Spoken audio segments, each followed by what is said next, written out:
The story of the medieval knight is one of the most enduring images in Western culture. When we picture knights, we imagine shining armor, gallant figures riding into battle with noble purpose, sworn to protect the weak and uphold justice. They are the heroes of fairy tales, the paragons of chivalry, the embodiment of honor itself. But the question we must ask is simple: right or wrong, were medieval knights truly honorable warriors? The answer, as we will see, is far more complicated than the myth suggests. The myth of the honorable knight is not just a relic of the Middle Ages.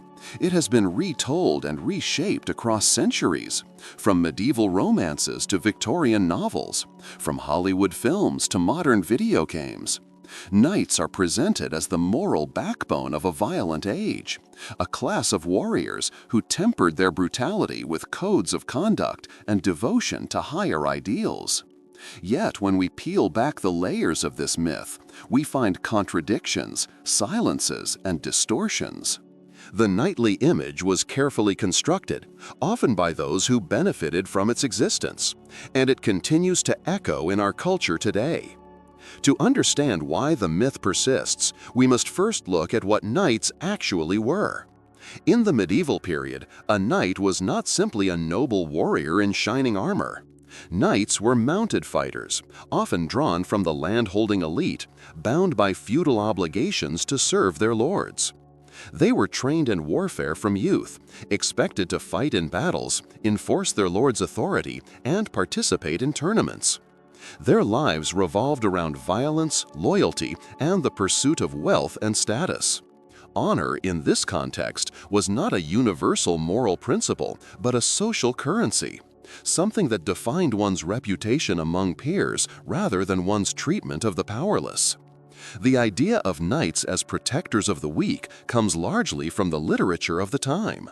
Medieval romances, written by poets and clerics, painted knights as defenders of widows, orphans, and the church. These stories were less about describing reality and more about prescribing ideals. They offered a vision of what knights should be, not what they actually were. In practice, knights were often the very people who oppressed peasants, seized land, and waged wars that devastated communities. The myth of honor served to mask these realities, providing a noble veneer to a violent social order. The concept of chivalry, which is often cited as proof of knightly honor, chivalry was a code of conduct that emphasized loyalty, courage, and service to God and women. But historians debate whether chivalry was ever truly practiced. Many knights ignored its principles when convenient. They slaughtered civilians during sieges, exploited peasants through taxation, and fought ruthlessly for personal gain. The chivalric code was more of a cultural script than a lived reality, a way to justify the existence of a warrior class in a society that increasingly valued Christian morality. In other words, chivalry was propaganda as much as it was practice. The persistence of the knightly myth also owes much to later reinterpretations. During the 19th century, a wave of medieval revivalism swept across Europe. Writers like Sir Walter Scott romanticized knights in novels that celebrated their supposed honor and gallantry. This Victorian medievalism reshaped public memory, turning knights into symbols of national pride and moral virtue. At a time when industrialization and empire were transforming society, the knightly image offered a nostalgic vision of a simpler, nobler past. It was less about history and more about identity, a way to imagine continuity and moral order in a rapidly changing world. Modern culture has inherited this romanticized image. Films like Excalibur or A Knight's Tale, video games like Assassin's Creed, and countless fantasy novels continue to portray knights as honorable warriors. Even when they are depicted with flaws, the underlying assumption remains: knights were fundamentally noble, guided by codes of honor that distinguished them from mere mercenaries. This persistence reveals how myths function. They are not simply false stories, they are narratives that serve cultural needs. The myth of the honorable knight reassures us that violence can be noble, that power can be moral, that hierarchy can be justified. But why does this matter? Why should we care whether knights were truly honorable? Because myths shape how we understand history, and by extension, how we understand ourselves. The knightly myth obscures the realities of medieval society, silencing the voices of peasants, women, and marginalized groups who suffered under knightly power. It also perpetuates dangerous ideas about violence and honor, suggesting that war can be morally pure if fought by the right people.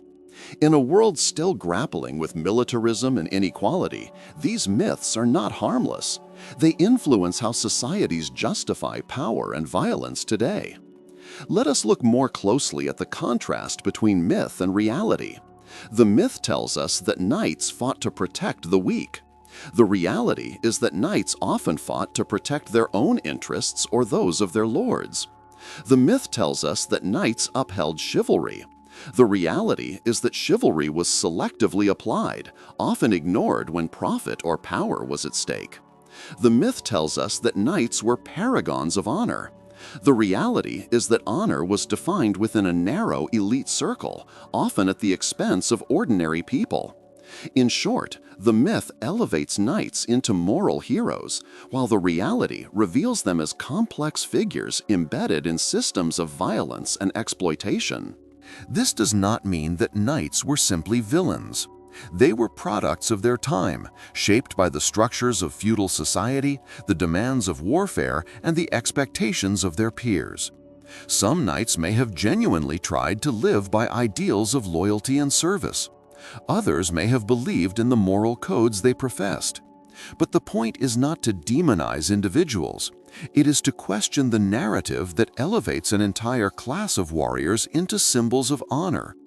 History is rarely so simple, and myths often flatten complexity into comforting stories. The persistence of the knightly myth also reveals how power shapes memory. The stories of knights were written by those who had the means to record history: clerics, poets, nobles. Peasants rarely left written records, and women's voices were often excluded. As a result, the dominant narrative reflects the perspective of the elite, not the lived experiences of the majority. This is why the myth of the honorable knight has survived. It was useful to those in power, and it was reproduced through literature, art, and later national identity projects. The voices that might have challenged it were marginalized or silenced. Even today, the knightly myth influences how we think about honor and warfare. Military institutions often draw on medieval imagery, using terms like knighthood or chivalry to evoke noble ideals. Ceremonies, medals, and codes of conduct echo the language of medieval honor. This continuity shows how myths are not just about the past, they are tools for shaping the present. By invoking the image of the honorable knight, societies legitimize violence and hierarchy in ways that feel morally justified. So, were medieval knights truly honorable warriors? The evidence suggests that the answer is largely wrong. Knights were warriors, yes, but their honor was more myth than reality. They were enforcers of feudal power, participants in brutal wars, and beneficiaries of systems that oppressed ordinary people. The myth of their honor was constructed to justify their existence and has been perpetuated to serve cultural needs across centuries. To accept the myth uncritically is to ignore the complexities of history and the voices of those who suffered under knightly power. Yet the myth endures, and that endurance tells us something important. Myths survive not because they are true, but because they are useful. The image of the honorable knight reassures us that violence can be noble, that hierarchy can be moral, that the past was simpler and purer than the present. It is a comforting story, but it is not history. To confront this myth is to confront the ways in which power shapes memory, and to recognize that history is not just about what happened, but about how it is remembered. As we move forward in this series, we will continue to dismantle the myths surrounding knights. We will examine the chivalric code, the realities of medieval warfare, the experiences of peasants and women, and the ways in which later generations reinvented the knightly image. Each chapter will bring us closer to answering the central question: right or wrong, were medieval knights truly honorable warriors? For now, we can say that the myth of the honorable knight is powerful, persistent, and deeply misleading. It is a story that tells us more about the needs of those who created it than about the realities of medieval life. And perhaps that is the most important lesson. History is not just a record of facts, it is a battleground of narratives. The myth of the honorable knight is one such narrative, crafted to serve power, perpetuated to reassure, and remembered to inspire. But when we look closely, we see the cracks in the story, the silences in the record, the voices that were excluded. To expose these myths is not to destroy history, but to enrich it, to make it more honest, more inclusive, and more reflective of the complexities of human experience. So let us begin this journey with clear eyes. Knights were not simply honorable warriors. They were complex figures, shaped by violence, power, and myth. Their honor was more story than substance, more propaganda than practice. And yet, the myth persists, reminding us that history is never just about the past. It is about the stories we choose to tell and the truths we choose to uncover. When we hear the word chivalry, we imagine a knight kneeling before a lady, pledging loyalty to God, king, and country, and riding into battle with a moral compass as polished as his armor. Chivalry is often presented as the defining feature of medieval knighthood, the code that elevated warriors above mere mercenaries and gave their violence a noble purpose. But was chivalry truly a code that knights lived by, or was it a convenient fiction, more aspirational than practiced, more poetic than real? To answer this, we must look closely at what chivalry was, who wrote about it, and how it compared to the actual behavior of knights on the battlefield and in daily life. The origins of chivalry lie not in the knights themselves, but in the clerics and poets who sought to tame them. In the early Middle Ages, knights were feared as violent, unruly men who terrorized peasants and fought endlessly for their lords. The Church, alarmed by the chaos, attempted to impose moral order through movements like the Peace of God and the Truce of God. These initiatives urged knights to protect the poor, avoid fighting on holy days, and respect the sanctity of the Church. Out of these efforts grew the idea of a moral code for warriors, a set of ideals that would transform knights from thugs into guardians of Christian society. But crucially, these codes were written by clerics, not knights. They were prescriptions, not descriptions, ideals projected onto a warrior class that often resisted restraint. By the 12th century, the concept of chivalry had expanded through literature. Courtly poets, especially in France, crafted romances that depicted knights as paragons of loyalty, courage, and devotion to noble ladies. These stories were not historical accounts, but imaginative visions of what knights could be. They celebrated virtues like mercy, humility, and service, painting knights as protectors of the weak and champions of justice. Yet the knights who inspired these tales were often far from merciful. Chronicles of medieval warfare described brutal sieges, indiscriminate killings, and ruthless competition for land and wealth. The gap between the poetic ideal and the lived reality was vast. Take, for example, the notion that knights were bound to protect women. Courtly love literature depicted knights as devoted servants of noble ladies, willing to endure hardship for their honor. But in reality, women were often treated as pawns in political alliances, forced into marriages, or subjected to violence. Knights could be perpetrators of abuse rather than protectors.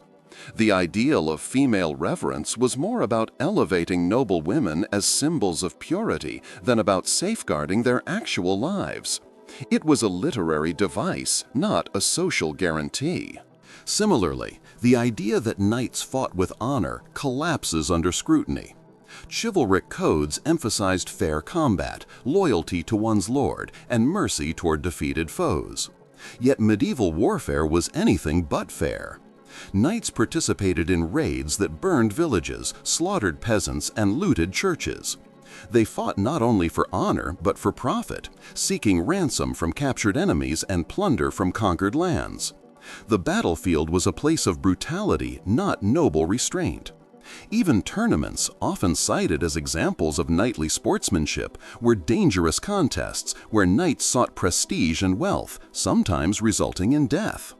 Honor was a currency among elites, not a universal ethic. One of the most striking contradictions lies in the Crusades. Knights were told they were holy warriors, defenders of Christendom, bound by chivalry to protect pilgrims and liberate sacred lands. Yet Crusader chronicles reveal massacres of civilians, looting of cities, and ruthless campaigns of conquest. The rhetoric of chivalry cloaked acts of violence in religious legitimacy, turning brutality into supposed virtue. Here we see how chivalry functioned less as a moral restraint and more as a convenient fiction, a way to justify actions that would otherwise appear dishonorable. Historians often describe chivalry as a mirror of princes' literature for knights, a set of ideals meant to instruct rather than describe. Knights were told how they should behave, but whether they did so was another matter. The very need to write chivalric codes suggests that knights were not living up to them. If knights had naturally embodied honor, there would have been no need for constant reminders. The repetition of chivalric ideals in sermons, poems, and manuals reveals a persistent anxiety. Knights were dangerous, and society needed to control them. Chivalry was the leash, but knights often slipped free. It is also important to recognize that chivalry was not a single, unified code. It varied across regions and periods, shaped by local customs and political needs. In some contexts, chivalry emphasized loyalty to one's lord. In others, it stressed service to God or devotion to women. This flexibility made chivalry useful as propaganda. Lords could invoke chivalry to demand loyalty, clerics could use it to promote piety, and poets could employ it to celebrate romance. But this very adaptability undermines its credibility as a consistent moral code. Chivalry was whatever the powerful needed it to be. The persistence of the chivalric myth owes much to its cultural utility. By portraying knights as honorable, society could justify their privileged status.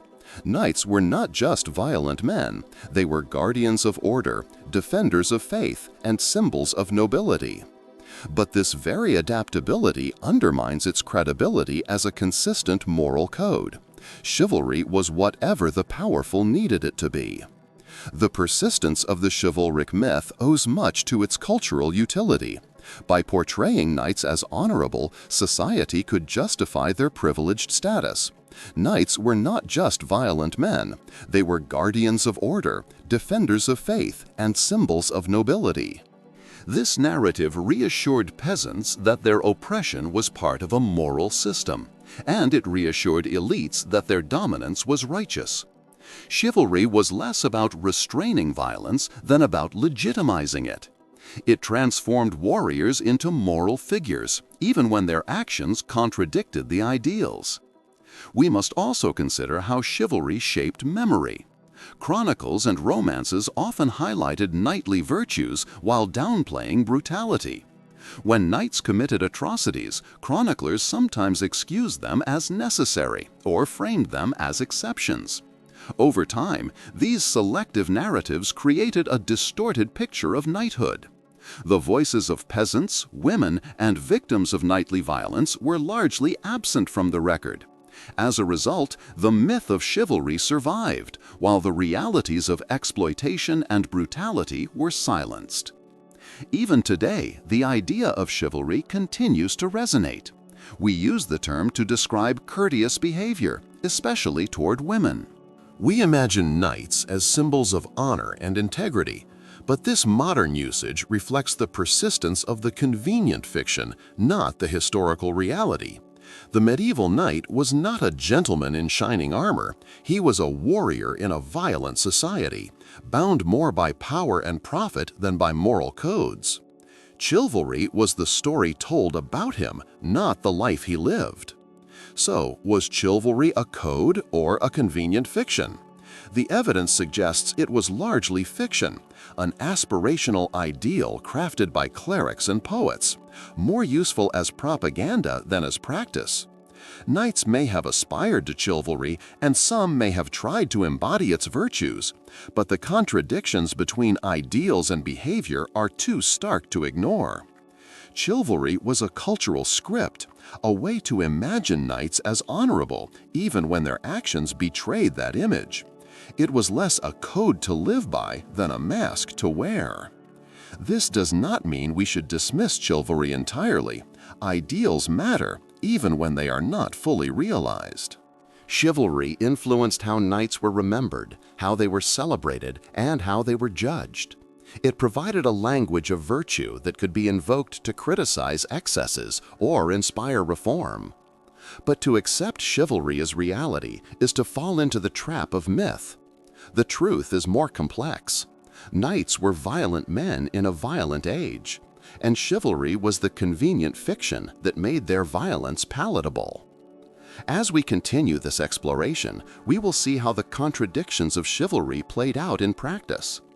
In the next chapter, we will examine the realities of medieval warfare, where the supposed honor of knights collided with the brutal necessities of battle. There, the gap between code and conduct becomes even clearer, revealing the stark difference between the myth of knightly honor and the lived experience of those who endured their wars. When we think of medieval warfare, popular imagination often paints a picture of knights locked in noble combat, jousting with lances, sparing defeated foes, and fighting for causes greater than themselves. But the reality of war in the Middle Ages was far from romantic. It was brutal, systemic, and devastating, especially for those who had no armor, no horse, and no voice in the chronicles of history. Knights were not simply honorable warriors. They were instruments of violence, enforcers of feudal power, and participants in wars that left ordinary people crushed beneath their boots. To understand the myth of knightly honor, we must confront the unvarnished truth of medieval warfare. The battlefield was not a stage for noble duels. It was a place of chaos, blood, and destruction. Knights fought in armies that relied on overwhelming force, not individual heroics. Sieges were among the most common forms of warfare, and they were horrific. Castles and fortified towns became prisons for those trapped inside, while attackers starved them out, cut off supplies, and launched assaults that often ended in massacres. When a city fell, knights and their men frequently slaughtered civilians, burned homes, and looted treasures. The supposed code of chivalry offered little protection to the weak in these moments. Honor was not extended to peasants or townsfolk. It was reserved for fellow elites who could pay ransom. Consider the infamous siege of Béziers in 1209 during the Albigensian Crusade. When the city was captured, thousands of inhabitants were massacred. Chroniclers recorded the chilling phrase attributed to a papal legate, "Kill them all, God will know his own." Whether or not the words were truly spoken, the event illustrates the reality of knightly warfare. Knights were not sparing civilians out of honor. They were exterminating them to enforce religious and political authority. The myth of noble combat collapses in the face of such brutality. Peasants bore the brunt of knightly violence. They were the ones whose fields were trampled, whose homes were burned, whose families were displaced. Knights raided villages to gather supplies, terrorize populations, and assert dominance. For peasants, knights were not protectors but predators. The very class that claimed to defend the weak was often the source of their suffering. Chronicles written by clerics and nobles rarely recorded these experiences, but archaeological evidence and scattered accounts reveal the devastation. The silence of peasants in the historical record is itself a testament to the power imbalance. Their voices were excluded, their suffering minimized, while knights were celebrated in poetry and song. The treatment of prisoners further exposes the gap between myth and reality. Knights captured in battle were often ransomed, treated with a degree of respect because they belonged to the same social class. But ordinary soldiers and civilians were not afforded such mercy. They could be executed, enslaved, or mutilated as warnings to others. Honor was not a universal principle, it was a privilege of status. The myth of knightly mercy obscures the selective nature of this practice, which reinforced hierarchy rather than compassion. Even tournaments, often romanticized as noble contests, reveal the violent nature of knighthood. These events were dangerous, sometimes deadly, and often served as training for real warfare. Knights sought prestige, wealth, and recognition, not moral virtue. The spectacle of jousting may appear glamorous in hindsight, but it was rooted in the same culture of violence that defined medieval war.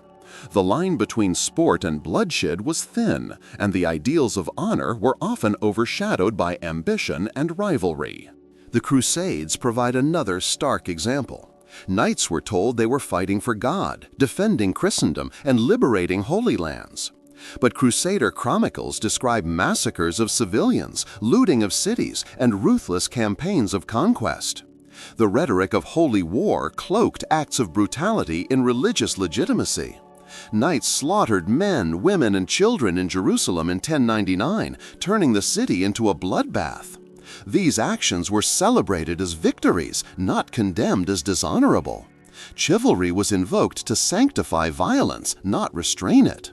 The myth of knightly honor was a convenient fiction that justified systemic brutality. We must also consider the economic dimension of knightly violence. Warfare was not only about honor or faith, it was about profit. Knights sought land, wealth, and ransom. Capturing a noble enemy could yield a fortune, while raiding villages provided supplies and loot. Violence was a means of economic survival and advancement. Honor was often secondary to material gain. The myth of noble combat obscures this reality, presenting knights as selfless warriors when they were often opportunistic actors in a violent economy. The systemic nature of knightly violence is crucial to understand. Knights were not rogue individuals acting against the code. They were part of a social order that depended on their brutality. Lords relied on knights to enforce authority, suppress rebellion, and wage war. Monarchs used knights to expand territory and secure power. The Church employed knights in crusades to advance religious and political agendas. Violence was institutionalized, and knights were its agents. The myth of honor served to legitimize this system, making brutality appear noble and necessary. Why then does the myth of knightly honor persist? Because it serves cultural needs. It reassures us that violence can be noble, that hierarchy can be moral, that the past was guided by virtue rather than cruelty. It silences the voices of peasants and victims, elevating the image of knights as heroes. It transforms systemic brutality into romantic legend. The persistence of this myth reveals how power shapes memory, how narratives are constructed to justify domination, and how history is sanitized to comfort the present. The reality of knightly violence challenges us to rethink our understanding of honor. Honor was not about protecting the weak, it was about reputation among elites. It was a social currency that reinforced hierarchy, not a moral principle that restrained brutality. Knights fought with ferocity, often without mercy, and their actions devastated communities. To call them honorable warriors is to ignore the suffering they caused and the systems they upheld. This does not mean that knights were uniquely cruel compared to other warriors in history. Violence has been a constant in human societies, and many cultures have constructed myths to justify it. But the myth of knightly honor is particularly powerful because it continues to shape modern imagination. We see it in films, novels, and games that portray knights as noble heroes. We see it in military traditions that invoke chivalry as a model of conduct. We see it in cultural nostalgia for a supposedly simpler, nobler past. Confronting the reality of knightly violence forces us to question these narratives and recognize the complexities of history. So, were knights honorable warriors? In the context of violence, the answer is largely wrong. Knights were warriors, yes, but their honor was selective, their mercy conditional, and their violence systemic. They were enforcers of feudal power, participants in brutal wars, and beneficiaries of a system that oppressed ordinary people. The myth of honor masks these realities, transforming brutality into nobility. To expose the myth is to reveal the truth. Medieval warfare was not romantic, and knights were not paragons of virtue. They were agents of violence in a world where honor was more fiction than fact.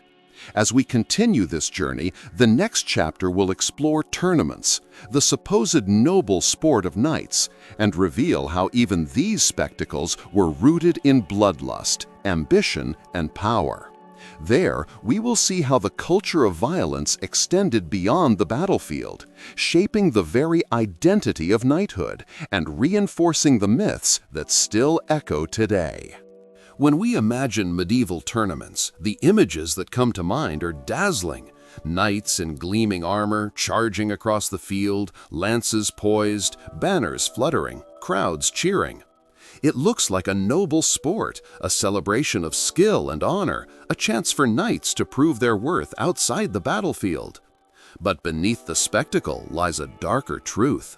Tournaments were not simply games. They were dangerous, political, and often deadly. They reinforced elite power more than knightly virtue, and they reveal how violence was woven into the very fabric of medieval society. The origins of tournaments stretch back to the 12th century, when knights began staging mock battles known as melees. These were not the carefully choreographed jousts we see in films.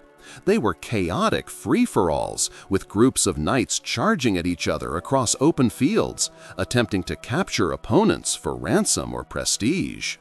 The melee was brutal, unpredictable, and often indistinguishable from real warfare. Knights could be injured or killed, horses maimed, and property destroyed. Far from being noble sport, these early tournaments were exercises in controlled violence, training grounds for war disguised as entertainment. Over time, tournaments evolved into more structured events, with jousts becoming the centerpiece. In a joust, two knights charged at each other with lances, aiming to unseat their opponent. The spectacle was thrilling, but it was also perilous. A broken lance could pierce armor, a fall from a horse could break bones, and accidents were common. Chroniclers record deaths and serious injuries, even among famous knights. The danger was part of the appeal, a reminder that knighthood was inseparable from risk and violence. To call it sport is to ignore the blood that was spilled in pursuit of glory. The political dimension of tournaments is equally important. Lords and monarchs used tournaments to display power, reward loyalty, and reinforce hierarchy.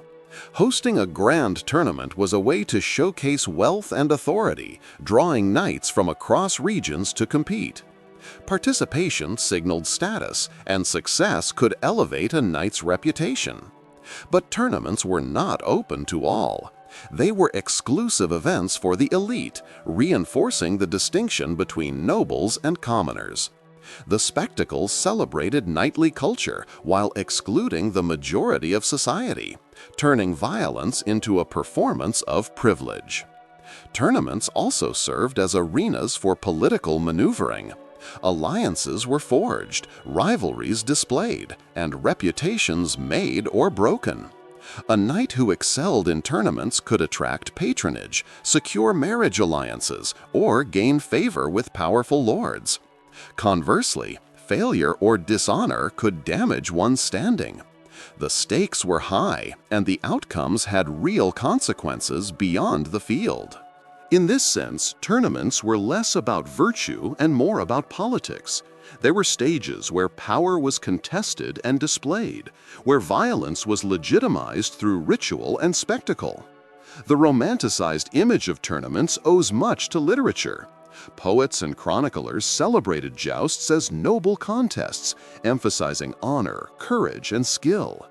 Courtly romances depicted knights competing for the favor of ladies, elevating tournaments into symbols of chivalry.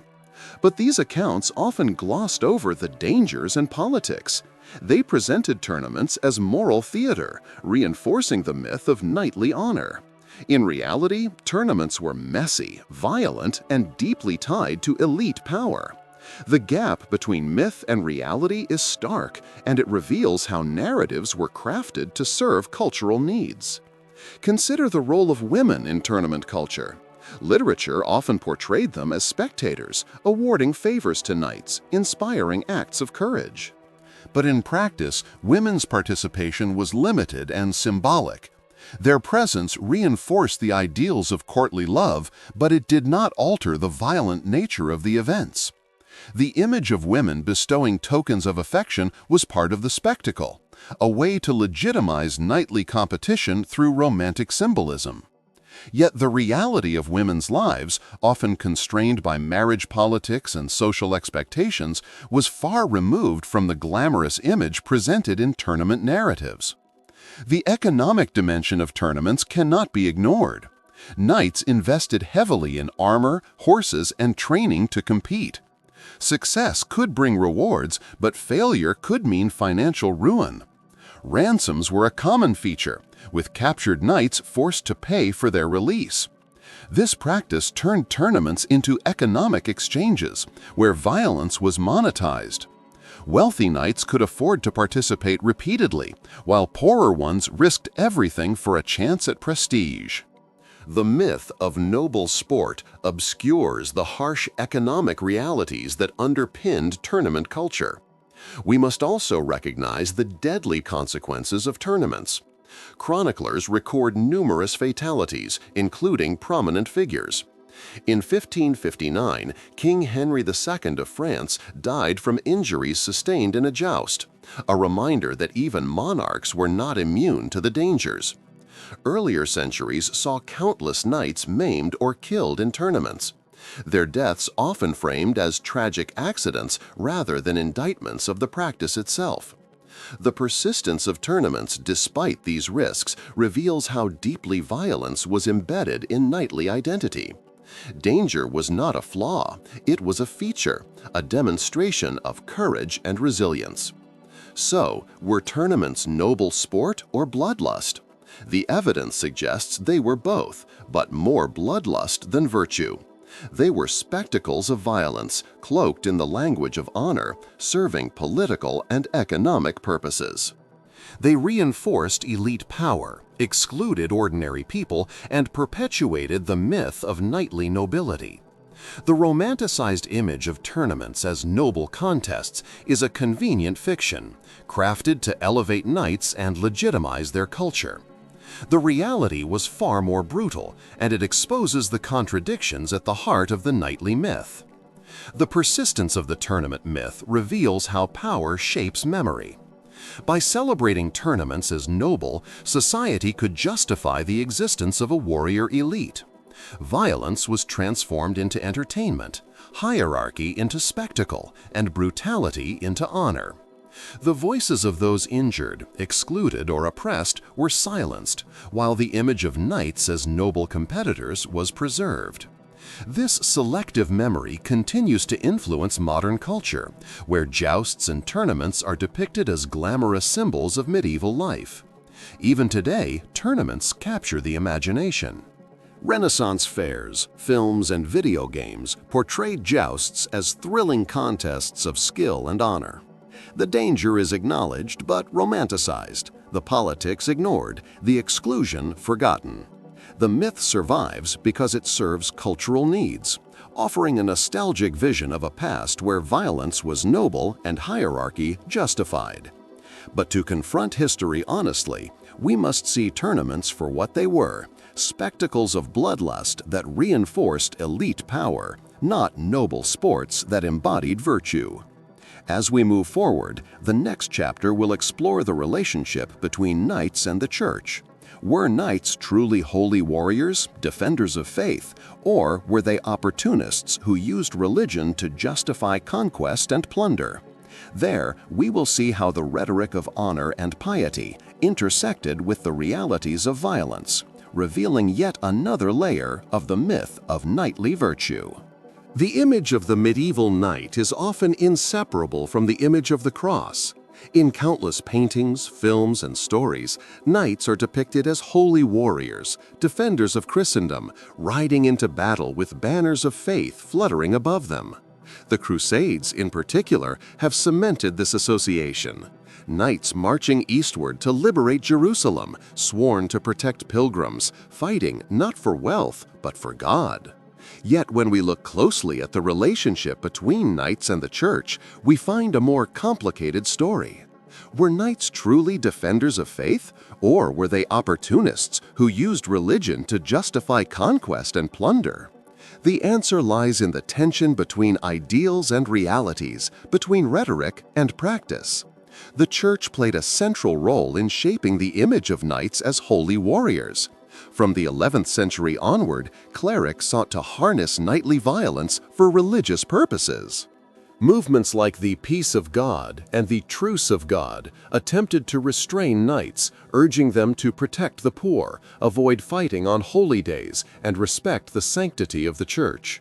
These initiatives reflected the church's anxiety about uncontrolled violence. Knights were feared as brutal enforcers of feudal power, and the church sought to redirect their aggression toward causes deemed righteous. Out of this effort emerged the idea that knights could be defenders of faith, guardians of Christendom, and instruments of divine will. The Crusades were the most dramatic expression of this vision. Beginning in 1095, when Pope Urban II called for the First Crusade, knights were urged to take up the cross and march to the Holy Land. The rhetoric was powerful. Knights were promised spiritual rewards, including remission of sins if they fought for God. The Crusades transformed knightly violence into a sacred duty, cloaking conquest in the language of piety. For many, this was a compelling narrative. Knights could reconcile their violent profession with Christian morality, turning bloodshed into salvation. The image of the knight as a holy warrior was born.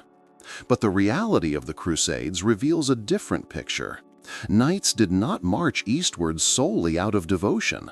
They sought land, wealth, and prestige. The Crusades offered opportunities for advancement, for carving out territories, for securing economic gain. The capture of Jerusalem in 1099 was accompanied by a massacre of civilians, men, women, and children slaughtered in the streets. Chroniclers described rivers of blood flowing through the city.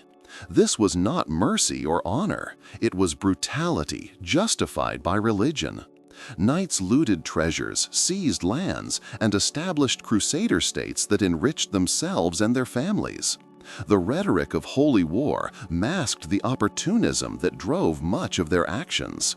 The contradictions between ideals and realities are stark.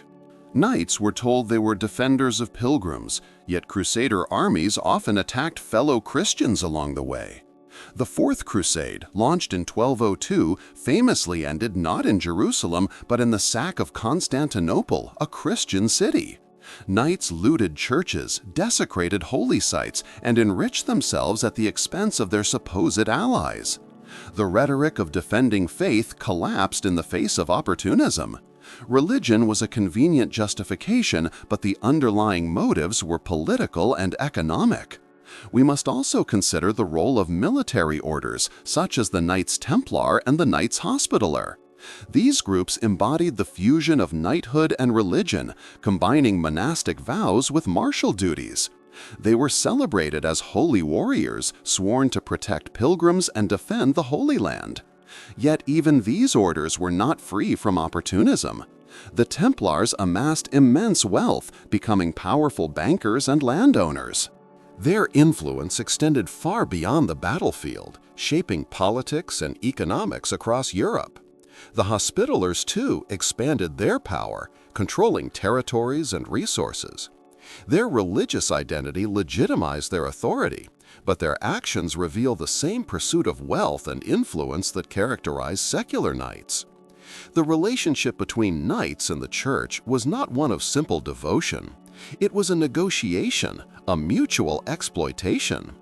The church needed knights to fight its wars, to enforce its authority, to expand its influence. Knights needed the church to legitimize their violence, to sanctify their profession, to offer spiritual rewards. This symbiosis created the image of the holy warrior, but it was built on convenience rather than consistent virtue. Knights could be both defenders of faith and opportunists, depending on circumstance. The rhetoric of holiness provided cover for actions that were often self-serving. The persistence of the myth of the holy knight owes much to the power of narrative. Chroniclers, often clerics themselves, celebrated knights as defenders of Christendom. They framed victories as divine triumphs, defeats as tests of faith. The brutality of massacres was excused as necessary, the looting of cities justified as spoils of war.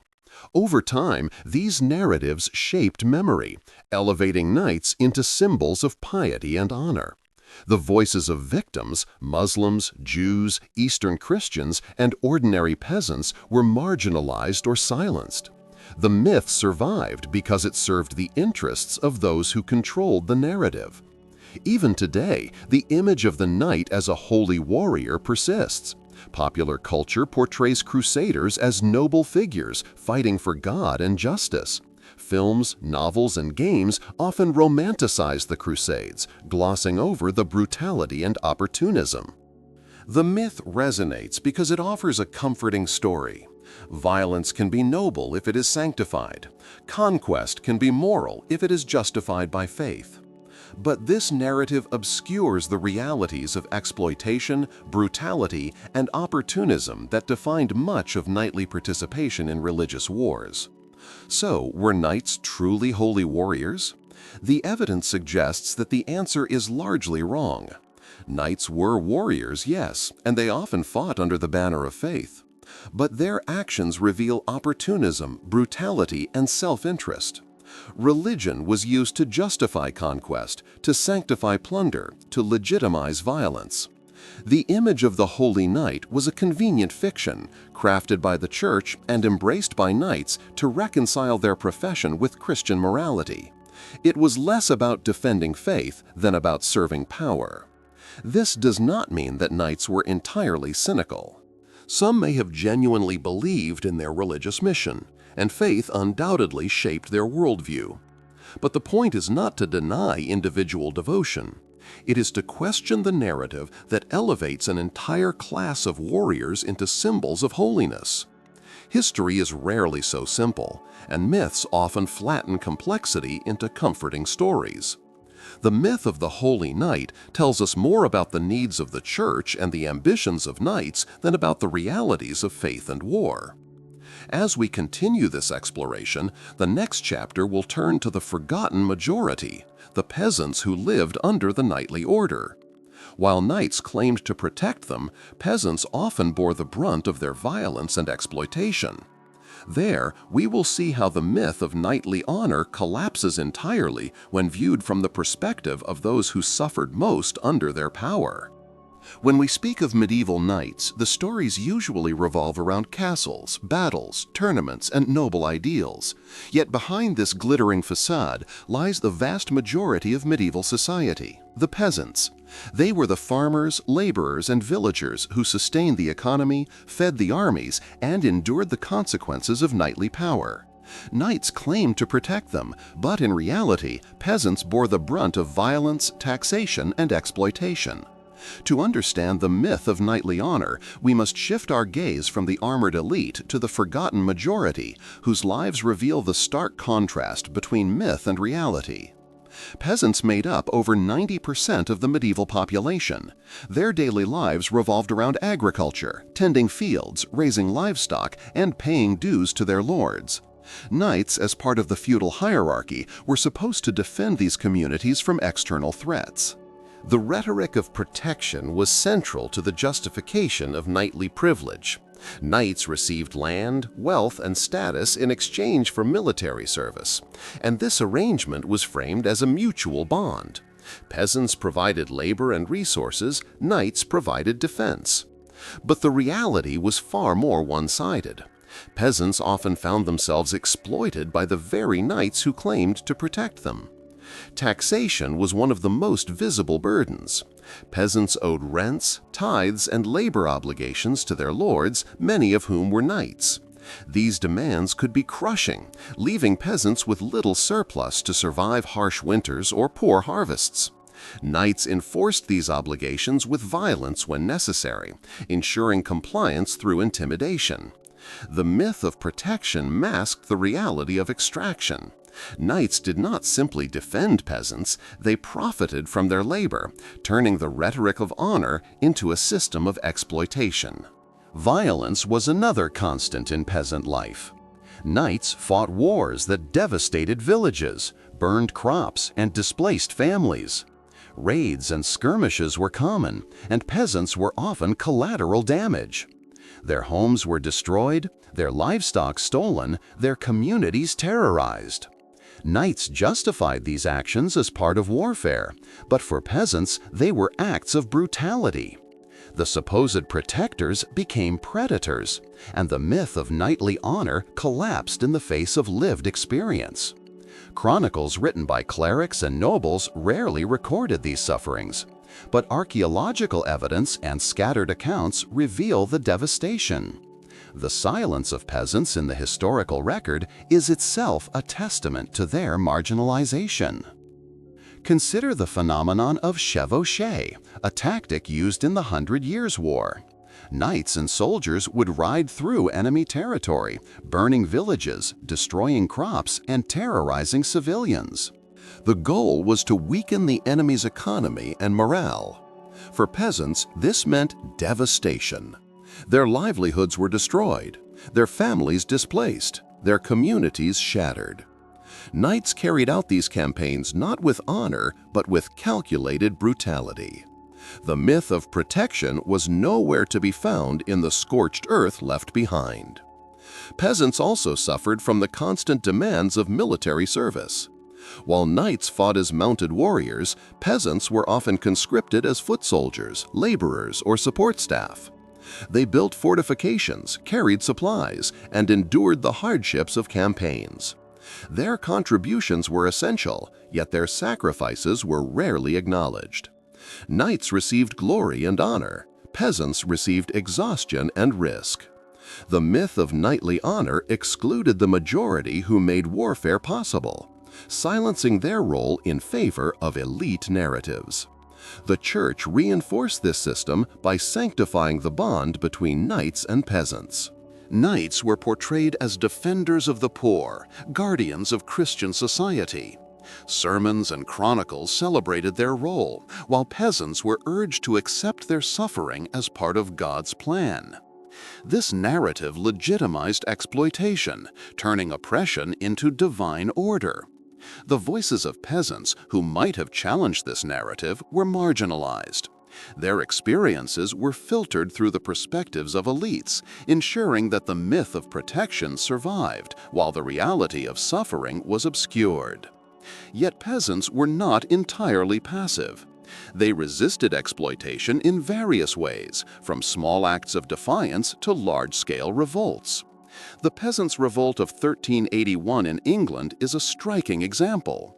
Sparked by oppressive taxation and feudal demands, peasants rose up against their lords, challenging the legitimacy of knightly power.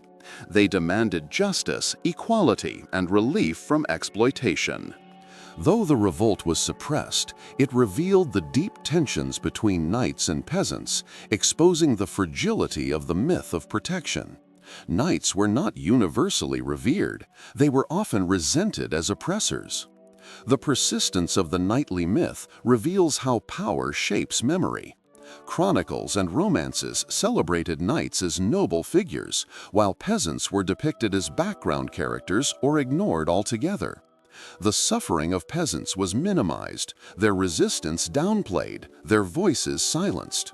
Over time, this selective memory created a distorted picture of medieval society, elevating knights into heroes while erasing the experiences of the majority.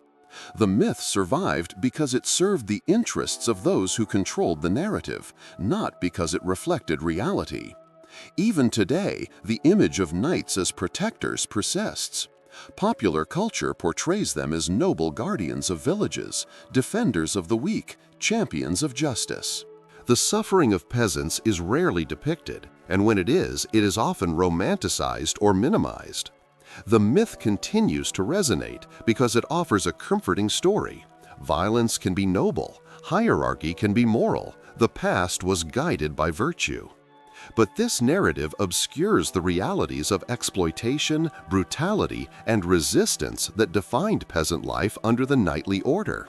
So, were knights truly protectors of peasants? The evidence suggests that the answer is largely wrong. Knights were warriors, yes, and they claimed to defend their communities. But their actions reveal exploitation, violence, and self-interest. Peasants bore the brunt of their power, suffering under taxation, raids, and military demands. The myth of protection was a convenient fiction, crafted to legitimize knightly privilege and sanctified by the church. It was less about safeguarding peasants than about maintaining hierarchy and control. This does not mean that knights never defended their communities. In times of external threat, they may have fought to protect villages from invaders. Some may have genuinely believed in their role as guardians. But the point is not to deny individual acts of defense. It is to question the narrative that elevates knights into universal protectors. History is rarely so simple, and myths often flatten complexity into comforting stories. The myth of knightly protection tells us more about the needs of elites than about the realities of peasant life. As we continue this exploration, the next chapter will turn to women and the knightly ideal. Knights are often portrayed as protectors of women, devoted to courtly love and chivalric service. But how did women actually experience knightly power? Were they truly safeguarded, or were they exploited and silenced? There, we will see how the myth of knightly honor collapses once again when viewed from the perspective of those marginalized by the knightly order. The image of the medieval knight is often inseparable from the image of the lady.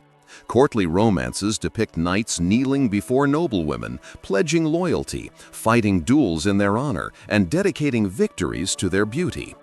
The knight, in this vision, is not only a warrior, but a protector of women, a servant of love, a figure whose honor is bound to female virtue. Yet, when we look beyond the poetry and the myth, the reality of women's lives under the knightly order tells a very different story. Were knights truly protectors of women, or was this ideal another convenient fiction, masking exploitation, forced marriages, and the silencing of female voices? Courtly love literature played a central role in shaping the image of knights as devoted to women. From the 12th century onward, poets in France and elsewhere crafted tales of knights who endured hardship for the favor of noble ladies. These stories celebrated loyalty, humility, and service, portraying women as the inspiration for knightly virtue. The lady was elevated into a symbol of purity and grace, and the knight's honor was measured by his devotion to her. This literary tradition has profoundly influenced modern imagination, giving us the archetype of the gallant knight who fights for love. But it is crucial to recognize that these stories were not descriptions of reality. They were cultural scripts, written by men, often clerics or poets, that reflected ideals rather than lived experiences. In practice, women's lives under the knightly order were shaped by power and constraint. Noblewomen were often pawns in political alliances, married off to secure land, wealth, or loyalty. Their marriages were arranged by families, with little regard for personal choice.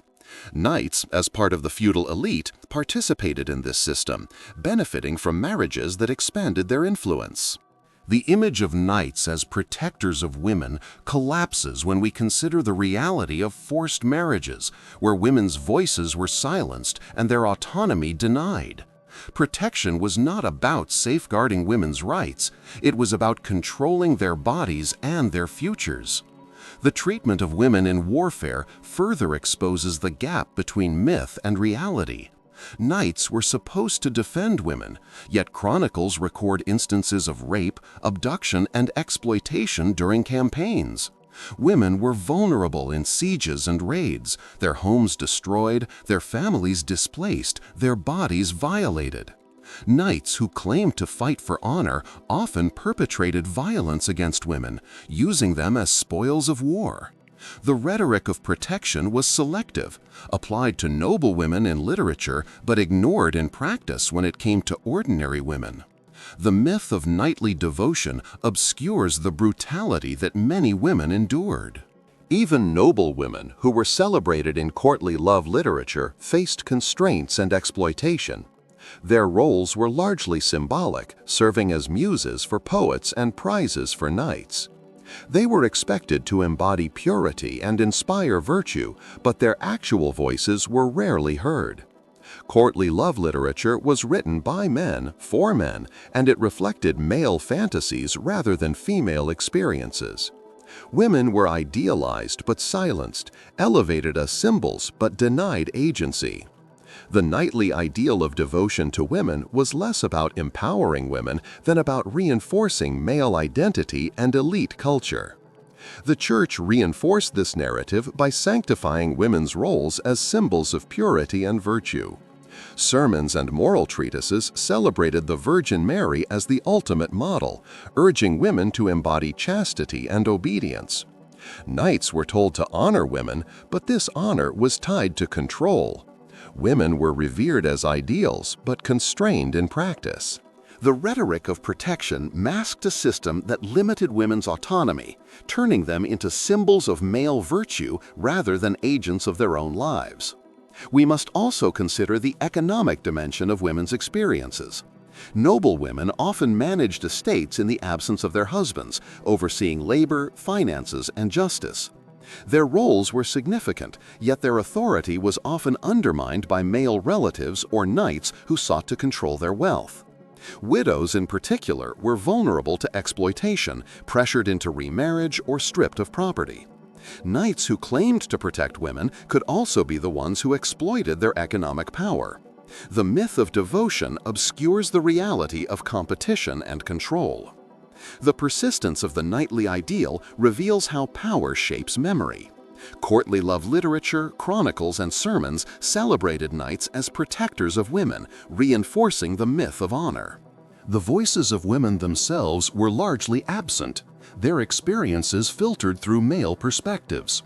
Over time, this selective memory created a distorted picture of medieval society, elevating knights into symbols of devotion while silencing the realities of exploitation. The myth survived because it served the interests of elites, not because it reflected truth. Even today, the image of knights as protectors of women persists. Popular culture portrays them as gallant figures, devoted to ladies, fighting for love. Films, novels, and games romanticize courtly love, presenting it as a noble tradition. The suffering of women, the constraints of forced marriages, the silencing of female voices are rarely depicted. The myth continues to resonate because it offers a comforting story. Violence can be noble if it is devoted to women. Hierarchy can be moral if it is sanctified by love. But this narrative obscures the realities of exploitation and constraint that defined women's lives under the knightly order. So, were knights truly protectors of women? The evidence suggests that the answer is largely wrong. Knights were warriors, yes, and they claimed devotion to women in literature and rhetoric. But their actions reveal exploitation, constraint, and violence. Courtly love was a cultural script, not a lived reality. Women were idealized but silenced, elevated as symbols but denied agency.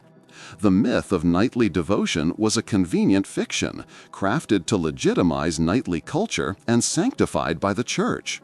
It was less about protecting women than about reinforcing male identity and elite power. This does not mean that knights never defended women. In some cases, they may have fought to protect noble women or upheld ideals of loyalty. Some women may have found ways to navigate the system, exercising agency within constraints. But the point is not to deny individual acts of devotion. It is to question the narrative that elevates knights into universal protectors. History is rarely so simple, and myths often flatten complexity into comforting stories. The myth of knightly devotion tells us more about the needs of men than about the realities of women's lives. As we continue this exploration, the next chapter will turn to knights as political tools. Their honor was often tied not to virtue, but to loyalty to lords and monarchs. There we will see how knights served power, enforcing hierarchy and securing land, revealing once again how the myth of honor collapses when confronted with the realities of politics and control. When we think of knights, we often imagine them as independent figures, guided by personal honor, fighting for justice or love. Yet in reality, knights were deeply embedded in the political structures of medieval society. Their honor was not a universal moral principle, but a reflection of loyalty to power, loyalty to lords, monarchs, and the feudal order that sustained them. Knights were instruments of authority, bound by land grants and vassalage, their service shaped by politics rather than justice. To understand the myth of knightly honor, we must examine how knights functioned as political tools in a system that prioritized hierarchy and control. Feudalism was the foundation of knightly identity. In this system, land was the currency of power, and knights were tied to it through vassalage. A lord granted land, known as a fief, to a knight in exchange for military service. This arrangement was framed as a bond of loyalty and honor, but in practice, it was a political contract. Knights owed service to their lords, not to abstract ideals of justice. Their honor was measured by their ability to fulfill obligations, enforce authority, and maintain loyalty. Protection of the weak was secondary. The primary duty was to uphold the power of those above them. Land grants were central to this system. Knights who received fiefs gained wealth and status, but they also became instruments of their lord's power. Their loyalty was secured through property, binding them to the political order. This arrangement reinforced hierarchy, ensuring that knights served the interests of elites rather than broader notions of justice. Honor was not about fairness, it was about fidelity to the system. A knight who betrayed his lord was dishonorable, regardless of whether his lord's cause was just. Loyalty defined virtue, and politics defined loyalty. The politics of vassalage extended beyond individual lords to monarchs. Kings relied on knights to enforce royal authority, wage wars, and suppress rebellion. Knights were summoned to serve in campaigns, their obligations tied to land and loyalty. Monarchs used tournaments, ceremonies, and rewards to reinforce this bond, elevating knights into symbols of royal power. Yet this relationship was not always stable. Knights could shift allegiances, serving rival lords or monarchs when political circumstances changed. Their honor was flexible, shaped by the demands of power rather than consistent principles. The myth of knightly loyalty obscures the opportunism that often characterized their service. Knights also played crucial roles in local politics. As landholders, they exercised authority over peasants, enforcing rents, taxes, and labor obligations. Their power was both military and administrative, making them instruments of feudal control. Honor in this context meant maintaining order, ensuring compliance, and defending the interests of the elite. Justice for peasants was secondary to loyalty to lords. Knights were not impartial guardians, they were enforcers of hierarchy. The myth of honor masks this reality, presenting knights as noble protectors when they were often agents of exploitation.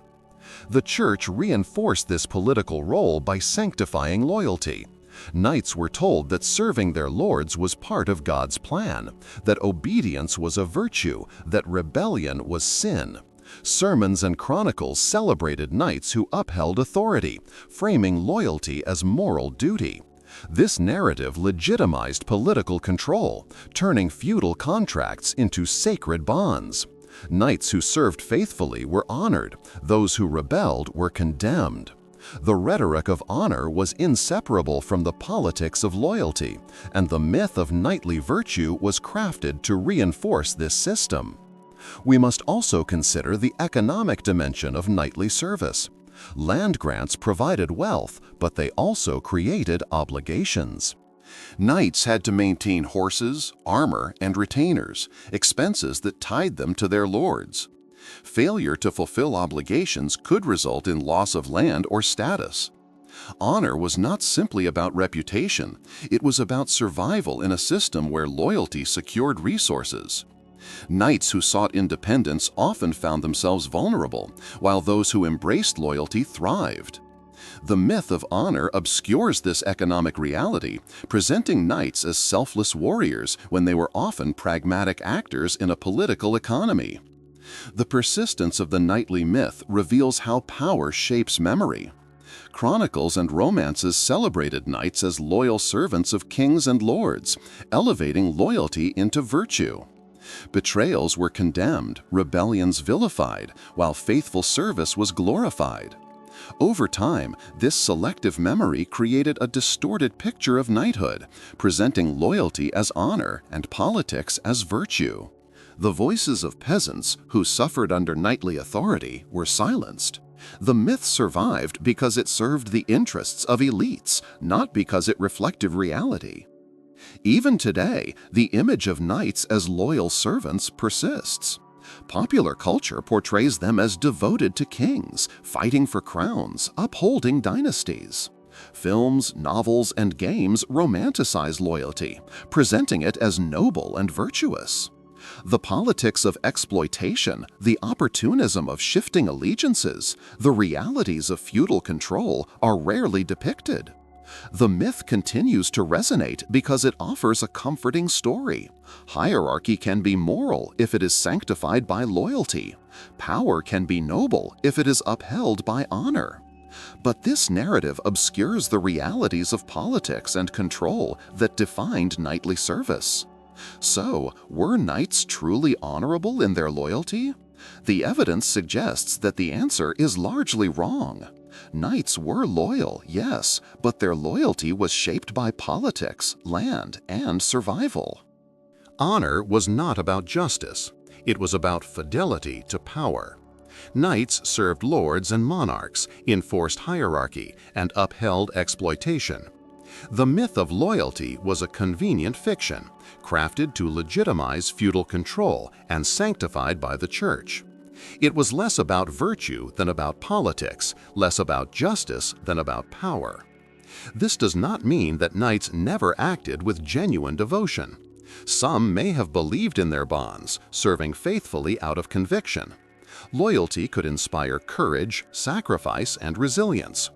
But the point is not to deny individual acts of devotion. It is to question the narrative that elevates loyalty into universal honor. History is rarely so simple, and myths often flatten complexity into comforting stories. The myth of knightly loyalty tells us more about the needs of elites than about the realities of politics. As we continue this exploration, the next chapter will turn to the invention of the knightly myth itself. How did later generations reshape the image of knights into paragons of honor? How did Victorian medievalism, romantic literature, and modern media cement the myth? There, we will see how memory was crafted, how narratives were constructed, and how the myth of knightly honor became one of the most enduring stories in Western culture. By the late Middle Ages, the reality of knighthood was already fading. Gunpowder, professional armies, and shifting political structures were transforming warfare, and the knight as a mounted warrior was becoming obsolete. Yet, paradoxically, it was in this decline that the myth of the knight as a paragon of honor began to flourish. Later writers, artists, and nationalists reshaped the image of knights into symbols of virtue, loyalty, and nobility. What had once been a violent, pragmatic warrior class was reinvented as a moral ideal. This invention of the knightly myth reveals how memory is crafted, how narratives are constructed, and how power shapes the stories we tell about the past. The seeds of this myth were planted in medieval literature itself. Courtly romances, written by poets like Chrétien de Troyes, celebrated knights as heroes of love and adventure. These stories were not historical accounts, but imaginative visions, elevating knights into figures of virtue. They provided a cultural script that later generations could draw upon, transforming the messy realities of warfare into tales of honor. Already, the knight was being reshaped in the realm of imagination, his brutality softened, his opportunism forgotten, his devotion to women and God exaggerated. Literature created the foundation for the myth, but it was later centuries that cemented it. The Renaissance and early modern period saw a decline in the military role of knights, but their image persisted in art and literature. Writers like Edmund Spenser in The Faerie Queene used knightly figures as allegories of virtue, turning them into moral exemplars rather than historical warriors. Knights became symbols in the cultural imagination, detached from their historical realities. This transformation reveals how myths evolve. When the actual institution fades, the image can be reshaped to serve new purposes. Knights were no longer enforcers of feudal power. They were allegories of moral order, tools for teaching virtue through story. The most dramatic reinvention came in the 19th century, during the era of Victorian medievalism. Industrialization, urbanization, and empire were transforming society, and many looked to the Middle Ages as a source of nostalgia and identity. Writers like Sir Walter Scott romanticized knights in novels that celebrated their supposed honor and gallantry. His works, such as Ivanhoe, presented knights as noble figures, defenders of justice, and symbols of national pride. These stories were immensely popular, shaping public imagination and cementing the myth of knightly honor. The brutality of medieval warfare was forgotten. The knight became a hero of romance and virtue. Victorian medievalism extended beyond literature into art, architecture, and politics. The Gothic revival celebrated medieval styles, while paintings depicted knights in shining armor, devoted to ladies and God. Nationalists used the image of knights to construct identities, presenting them as symbols of continuity and moral order. In Britain, knights were linked to ideals of empire and civilization, reinforcing the notion that violence could be noble if guided by honor. In Germany, medieval knights were celebrated as ancestors of national strength. Across Europe, the knightly myth was reshaped to serve modern political needs, turning history into propaganda. The persistence of the knightly myth owes much to its cultural utility. Knights provided a comforting story in times of change, reassuring societies that hierarchy could be moral, that violence could be noble, that the past was guided by virtue. They offered symbols of identity, continuity, and pride. The myth was not about history, it was about memory, about the stories societies needed to tell themselves. Knights were reinvented to serve these needs, their realities forgotten, their image polished into legend. Modern media has carried this myth into the present. Films, novels, and games continue to portray knights as paragons of honor. From Hollywood epics like Excalibur to fantasy series like Game of Thrones, the knightly image persists, often romanticized, sometimes critiqued, but always central to cultural imagination. Video games like Assassin's Creed and Dark Souls draw on knightly imagery, presenting them as heroes or anti-heroes, but reinforcing the association of knights with honor and adventure.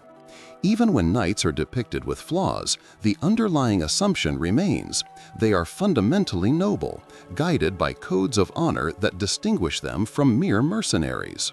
The myth survives because it resonates, offering a story that is both comforting and thrilling. The invention of the knightly myth also reveals how power shapes memory. By elevating knights into paragons of honor, societies silenced the voices of peasants, women, and victims of knightly violence. The brutality of warfare, the exploitation of peasants, the opportunism of crusades were forgotten or excused. The myth presented a sanitized version of history, one that served the interests of elites and reinforced hierarchy. It transformed violence into virtue, exploitation into protection, opportunism into loyalty. The persistence of this myth shows how narratives can obscure realities, shaping how we understand the past and, by extension, the present. Even today, the knightly myth influences how we think about honor and warfare. Military institutions often draw on medieval imagery, using terms like knighthood or chivalry to evoke noble ideals. Ceremonies, medals, and codes of conduct echo the language of medieval honor. This continuity shows how myths are not just about the past, they are tools for shaping the present. By invoking the image of the honorable knight, societies legitimize violence and hierarchy in ways that feel morally justified. The myth is not harmless. It influences how we justify power and violence today. So, how was the knightly myth invented? Through literature, art, nationalism, and modern media, knights were reshaped into symbols of honor. Their realities were forgotten, their brutality silenced, their opportunism excused. The myth was crafted to serve cultural needs, providing comfort, identity, and justification. It was less about history than about memory, less about truth than about narrative. Knights were not paragons of honor. They were reinvented as such by those who needed them to be. This does not mean that the myth is entirely false. Knights did aspire to ideals, and some may have embodied virtues of loyalty or courage. But the point is not to deny individual acts of honor. It is to question the narrative that elevates an entire class of warriors into symbols of virtue. History is rarely so simple, and myths often flatten complexity into comforting stories. The invention of the knightly myth tells us more about the needs of later societies than about the realities of medieval life. As we move toward the conclusion, the final chapter will weigh the evidence and answer the central question: right or wrong, were medieval knights truly honorable warriors? There we will reflect on why the myth matters today, how it shapes our understanding of violence and hierarchy, and why confronting it is essential for a more honest view of history. As we reach the end of this exploration, we return to the central question: right or wrong, were medieval knights truly honorable warriors? Over the course of these chapters, we have examined the myths and realities of knighthood, the romantic image of noble protectors, the aspirational but often ignored code of chivalry, the brutal violence of warfare, the bloodlust of tournaments, the opportunism of crusades, the exploitation of peasants, the silencing of women, the politics of loyalty, and the invention of the knightly myth itself. Each layer has revealed contradictions, exposing how knights were not paragons of honor, but complex figures shaped by violence, power, and myth-making. To conclude, we must weigh the evidence and reflect on why this matters today, in how societies remember and glorify the past. The myth of knightly honor is powerful. It presents knights as noble warriors devoted to justice, faith, and love. It reassures us that violence can be moral, that hierarchy can be justified, that the past was guided by virtue. It is a comforting story, one that has been retold for centuries in literature, art, and modern media. But the evidence we have examined suggests that this story is largely wrong. Knights were warriors, yes, but their honor was more fiction than fact. They were enforcers of feudal power, participants in brutal wars, opportunists in religious campaigns, exploiters of peasants, silencers of women, and instruments of political control.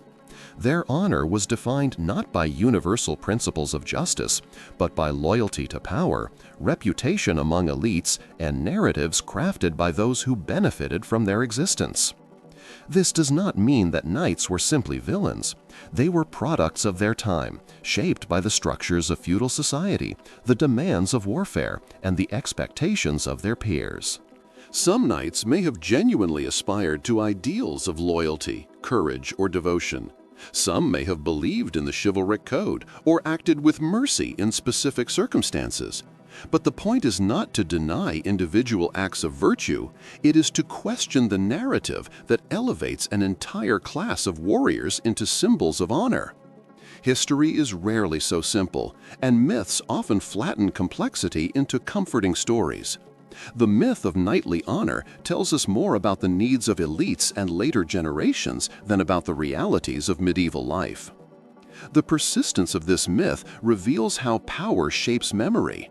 Chronicles, romances, and sermons celebrated knights as noble figures while silencing the voices of peasants, women, and victims of knightly violence.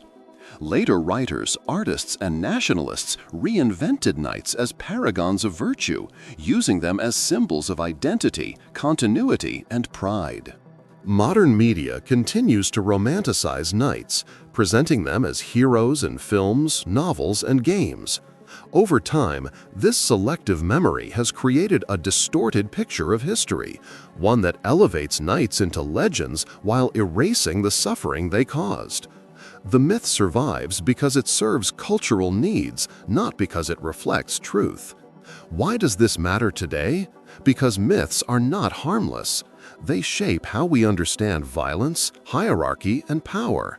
The myth of knightly honor suggests that war can be noble, that hierarchy can be moral, that domination can be justified.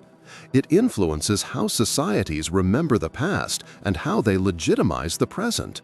Military institutions still invoke chivalry, ceremonies still echo medieval codes, and cultural nostalgia still celebrates knights as heroes.